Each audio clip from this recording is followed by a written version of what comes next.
വലിയ ധനികനായിരുന്നു അദ്ദേഹം. കണക്കറ്റ സ്വത്തിനുടമയും പ്രസിദ്ധനായ ധർമ്മിഷ്ഠനുമായിരുന്നു അദ്ദേഹം. അദ്ദേഹത്തിന്റെ സഹായം സ്വീകരിക്കാത്ത ഒരാളും തന്നെ അന്ന് മക്കയിലില്ല എന്ന് വേണമെങ്കിൽ നമുക്ക് പറയാൻ സാധിക്കും.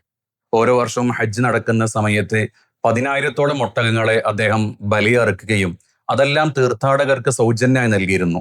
ഓരോ വർഷത്തിലും 10,000-ഓളം ആളുകൾക്ക് അദ്ദേഹം സൗജന്യമായി വസ്ത്രം നൽകിയിരുന്നു.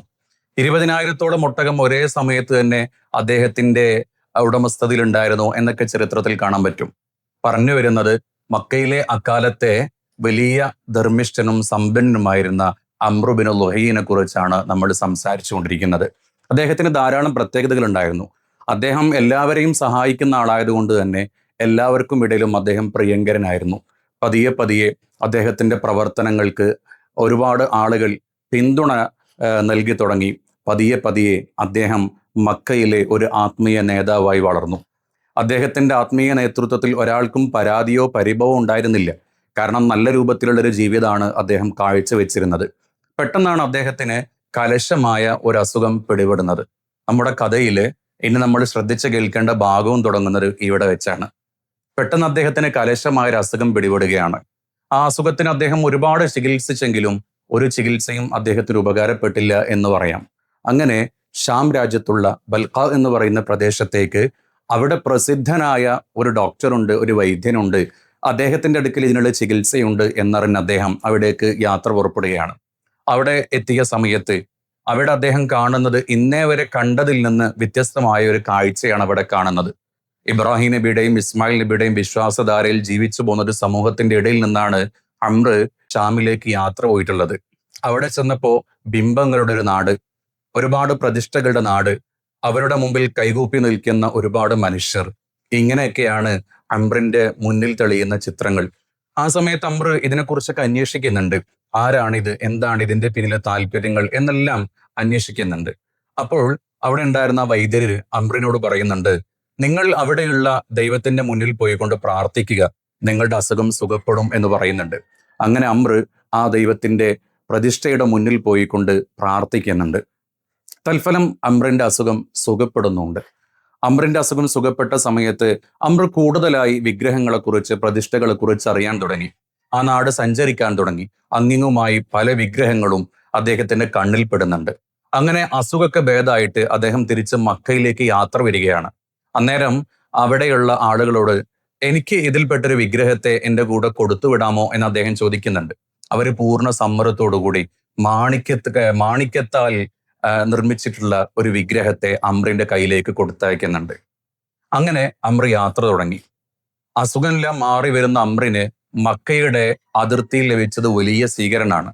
തങ്ങളുടെ നാട്ടിലെ ആത്മീയ നേതാവിന്, തങ്ങളുടെ നാട്ടിലെ എല്ലാമായ എല്ലാവരുടെയും ആശ്രയമായ അംറിനെ എല്ലാവരും ചേർന്നുകൊണ്ട് സ്വീകരിക്കുന്നുണ്ട്. പക്ഷേ വിചിത്രമായിട്ടാണ് അംറിന്റെ കയ്യിൽ അന്ന് വിഗ്രഹങ്ങളെ കാണുന്നത്. വിഗ്രഹത്തെ കാണുന്ന സമയത്ത് എതിർക്കണമെന്ന് ഉള്ളിൽ അതിയായ ആഗ്രഹമുണ്ടെങ്കിലും തങ്ങളെല്ലാം ജീവിക്കുന്നത് അംറിന്റെ ഔദാര്യത്താലാണ്, അംറിന്റെ സമ്പത്തിനാലാണ് എന്ന ഒരു ചിന്ത ആ എതിർപ്പിൽ നിന്ന് ഇവരെയെല്ലാം പിന്നോട്ടടുപ്പിക്കുകയാണ്. അങ്ങനെ അംർ ആ വിഗ്രഹത്തെ കൊടുന്ന് മക്കയിൽ പ്രതിഷ്ഠിക്കുന്നുണ്ട്, അഥവാ കഅബയുടെ ചാരത്ത് പ്രതിഷ്ഠിക്കുന്നുണ്ട്. പിന്നീട് കാണുന്നത് പുതിയൊരു സംസ്കാരത്തിന്റെ തുടക്കമാണ്. ഷാം രാജ്യത്ത് നിന്ന് അദ്ദേഹത്തിന് കിട്ടിയ ഒരുപാട് ചിന്തകളുണ്ട്. ധാരാളം പ്രവാചകന്മാരും സൂഫിവര്യന്മാരും ജീവിച്ച ഒരു പ്രദേശമാണ് പേർഷ്യ പ്രദേശം. അതുകൊണ്ട് തന്നെ ആ പേർഷ്യയിൽ ഉൾപ്പെടുന്ന ഷാം രാജ്യത്ത് കാണുന്ന കാഴ്ചകളൊക്കെ തന്നെ അദ്ദേഹത്തിന് ആധികാരികമാണ്, ഇതിനെല്ലാം ചരിത്ര പിൻബലമുണ്ട് എന്ന ഒരു തെറ്റായ ധാരണയും അദ്ദേഹത്തിന്റെ മനസ്സിൽ കടന്നുകൂടിയിട്ടുണ്ടാകാം. അങ്ങനെ അദ്ദേഹം ഈ കൊണ്ടുവന്നിട്ടുള്ള വിഗ്രഹത്തെ പൂജിക്കാൻ തുടങ്ങി. അന്നേ വരെ മക്ക കാണാത്ത പല രൂപത്തിലുള്ള പൂജകൾ കാണാൻ തുടങ്ങി, ആരാധനാ കർമ്മങ്ങൾ കാണാൻ തുടങ്ങി. അംറിനെ കുറിച്ച് ഒരുപാട് ചരിത്രങ്ങൾ പറയുന്നുണ്ട്. അതിൽ പ്രധാനപ്പെട്ട ഒന്നാണ് അംർ ബിൻ ലുഹൈന് ജിന്നുകളുമായിട്ട് ബന്ധമുണ്ടായിരുന്നു എന്ന് കാണുന്നുണ്ട്. അങ്ങനെ നൂഹ് നബി അലൈഹി സ്വലാത്തു വസ്സലാമിന്റെ കാലത്ത് അന്നത്തെ വെള്ളപ്പൊക്കത്തിൽ നശിച്ചുപോയ, അല്ലെങ്കിൽ മണ്ണിനടിയിൽ പെട്ടുപോയ വിഗ്രഹങ്ങളെ അംർ പിൽക്കാലത്ത് ജിന്നുകളുടെ സഹായത്തോടുകൂടെ അതെല്ലാം പുറത്തേക്കെടുക്കുന്നുണ്ട്. അവയെല്ലാം കൊണ്ടുവന്ന് അംർ മക്കയുടെ വ്യത്യസ്ത പ്രദേശങ്ങളിൽ, കഅബയുടെ വ്യത്യസ്ത ഭാഗങ്ങളിൽ സ്ഥാപിക്കുന്നുണ്ട്. മക്കയിലെ ഓരോ ഗോത്രങ്ങൾക്ക് ഓരോ വിഗ്രഹങ്ങൾ നൽകുന്നുണ്ട്. അവരെല്ലാം അവരുടേതായ രൂപത്തിൽ ആ വിഗ്രഹങ്ങളെ പരിചരിക്കുന്നുണ്ട്. പിന്നീട് 360ഓളം വിഗ്രഹങ്ങളാണ് ഏക ഇലാഹിന്റെ വിശ്വാസ ഭൂമിയായ മക്കയിൽ കഅബയുടെ ചുറ്റുഭാഗത്തും ഉണ്ടായിരുന്നത് എന്ന് ചരിത്രങ്ങളിൽ കാണാം. ഇങ്ങനെയാണ് കഅബയുടെ പരിസര പ്രദേശങ്ങളിലേക്ക് വിഗ്രഹങ്ങൾ കടന്നുകൂടുന്നത്. എത്രത്തോളം എന്ന് വെച്ചാൽ അന്ന് ജുർഹും ഗോത്രക്കാരും ഖുസൈ ഗോത്രക്കാരും ഭരണം ഇങ്ങനെ മാറി മാറി വരുന്നൊരു സമയമാണ്.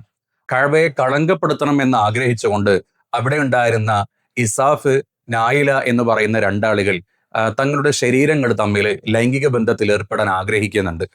അതിനവര് തിരഞ്ഞെടുക്കുന്ന സ്ഥലം എന്ന് പറയുന്നത് കഅബയുടെ ഉൾഭാഗമായിരുന്നു. അങ്ങനെ ആ രണ്ടുപേരും അവരുടെ ശരീരത്തിന്റെ ആവശ്യ പൂർത്തീകരണത്തിന് വേണ്ടി കഅബയിലേക്ക് പ്രവേശിക്കുന്ന രംഗം. ആ സമയത്ത് അള്ളാഹു സുബ്ഹാനഹു വ തആല ഇവർക്ക് വലിയൊരു താക്കീത് എന്ന രൂപത്തിൽ രണ്ടാളുകളെയും രണ്ട് ശിലകളാക്കി മാറ്റുന്നുണ്ട്. പിന്നീട് മക്കയിലെ ജനങ്ങൾ ഇതെല്ലാം ചരിത്രത്തിന്റെ മുന്നിൽ ഒരു പാഠമായിക്കൊള്ളട്ടെ, കഅബയെ ധിക്കരിക്കുന്ന ആളുകൾക്ക് എന്താണ് റബ്ബ് നൽകിയത് എന്നതിനൊരു ദൃഷ്ടാന്തമായിക്കൊള്ളട്ടെ എന്ന് വിശ്വസിച്ചുകൊണ്ട് ഇവരുടെ രണ്ടുപേരുടെയും പ്രതിമകളെ അവിടെ ഒരു ഉണർത്തലായി മുന്നറിയിപ്പായി സ്ഥാപിക്കുന്നുണ്ട്. അംറുബിൻ ലുഹയ്യിന്റെ ബിംബാരാധനകൾ അതിരുകടന്ന സമയത്ത് ഏറ്റവും നീചമായ പ്രവർത്തനങ്ങളിലേക്ക് കടന്ന നായിലയും ഇസാഫും പിന്നീട് മക്കയിലെ പ്രതിഷ്ഠകളായി മാറി, ദേവതകളായി മാറി. അവരുടെ മുന്നിലും കൈകൂപ്പിക്കൊണ്ടു നിൽക്കാൻ ആളുകൾ സഞ്ചരിച്ചു തുടങ്ങി. അങ്ങനെയൊക്കെയാണെങ്കിലും ഈ സമയത്ത് ഈ വിഗ്രഹാരാധനകളിലേക്കൊന്നും പ്രവേശിക്കാതെ, ഇതിനോടൊന്നും താല്പര്യം കാണിക്കാതെ ഒരു സമൂഹം അപ്പോഴും ജീവിച്ചിട്ടുണ്ടായിരുന്നു. ഒരു വിഗ്രഹത്തിന്റെ മുന്നിലും പോകാതെ തങ്ങളുടെ പിതാമഹന്മാരായിട്ടുള്ള ഇബ്രാഹിം നബിയും ഇസ്മായിൽ നബിയും എന്താണോ പകർന്നു നൽകിയതെങ്കിൽ ആ പകർന്നു നൽകിയ വിശ്വാസ ആചാരങ്ങളെ അതേപടി അതേ മുറയോടുകൂടെ കൈമാറ്റം ചെയ്യപ്പെട്ടുകൊണ്ടിരുന്ന ഒരു സമൂഹം വീണ്ടും അപ്പോഴും അവിടെ ജീവിച്ചുകൊണ്ടേയിരുന്നിരുന്നു. ആ സമൂഹത്തെക്കുറിച്ചാണ് ഇനി നമുക്ക് പറയാനുള്ളത്. ആ സമൂഹമാണ് ചരിത്രത്തിലേക്ക് ഇരുളുകളെല്ലാം മാറ്റി പ്രകാശത്തെ അവതരിക്കുവാനുള്ള ഏറ്റവും വലിയ വാതിലുകളെ, കവാടങ്ങളെ തുറന്നു വെച്ചത്. ഒരു ബിംബാരാധനകളിലും പെടാതെ, ഒരു അധാർമികതയിലും പെടാതെ, ഒരു അനീതിയിലും പെടാതെ ജീവിച്ച ആ ഒരു സമൂഹമായിരുന്നു.